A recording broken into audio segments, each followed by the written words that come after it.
No big deal, really typical. I suffer from abulia, which my analyst says is an abnormal lack of ability to act or make decisions. I like the word. So I say to my analyst, "Abulia, I'm another Hamlet. Look what happened to him." I dither, weigh both sides, make lists, advantages, disadvantages. My mother was a permissive parent, finishing college in the mid-60s, and didn't want to parent like her uptight parents who let her know she was on her own. Mother had a small trust fund from her maternal grandmother and did an M.A. in English, then met a man who became her husband, my father, and started a family, as they put it. Father didn't drink then, excessively. They had us, spacing Brohart and me, then an accident, little sister, she had to have been. Father, I don't know what his wishes were, but I don't think he fulfilled something in himself. Anyway, he became a functional drunk. Mother kept loving him, maybe. Takes all kinds. He was absent from me, hooked up to his necessaries, like to a breathing machine. I'd come home after school or tennis lessons, walk over to the couch, and his watery eyes were just pools. Staring at photographs of him when he was young, when I was young, comforted and bothered me. Here was evidence of a bright-eyed guy beside the dull, living person I knew, and it was discrepant. Though I wouldn't have said it like that then, couldn't put the two together. It didn't compute that the boy had turned into this man, my father. In childhood, desires and passions are seeded. In adulthood, they flower into interests and manias. Picture: me in a frame, framed. My frame of reference is cultural anthropology. Clifford Geertz says that doing ethnography is like trying to read, in the sense of construct a reading of, a manuscript. That culture is public because meaning is.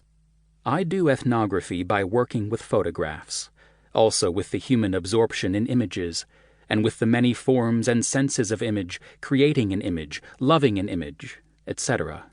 My specialty? Family photographs. Images don't mean as words mean, though people, and I, apply words to them. Photographs can create images, but they are not images per se. They are things, a physical object. An image doesn't have to be based on a photograph. It is a mind picture, or an image is a picture in the mind. A photograph may inspire or foment an image or images. An image is a concoction, often manufactured, meant to create a way to be seen, viewed, understood. It can be airy-fairy, a phantom, phantasm. Can an image be built out of self-consciousness lie? I wear a brimless hat because it's cool. Does it tell a lie about me? I take a photograph. I don't take an image. Unless I'm a vampire, ha-ha. Vampires don't look like the ones on TV. The living dead are regular people who suck you dry. A mind is not a brain, or a brain is to a mind what a photograph is to an image. And they can be conflated, brains and minds, images and photographs, and sometimes I do it too. Virginia Woolf, Mother's fave, says that words also can't be pinned down. Words do not live in dictionaries. They hate anything that stamps them with one meaning or confines them to one attitude, for it is their nature to change.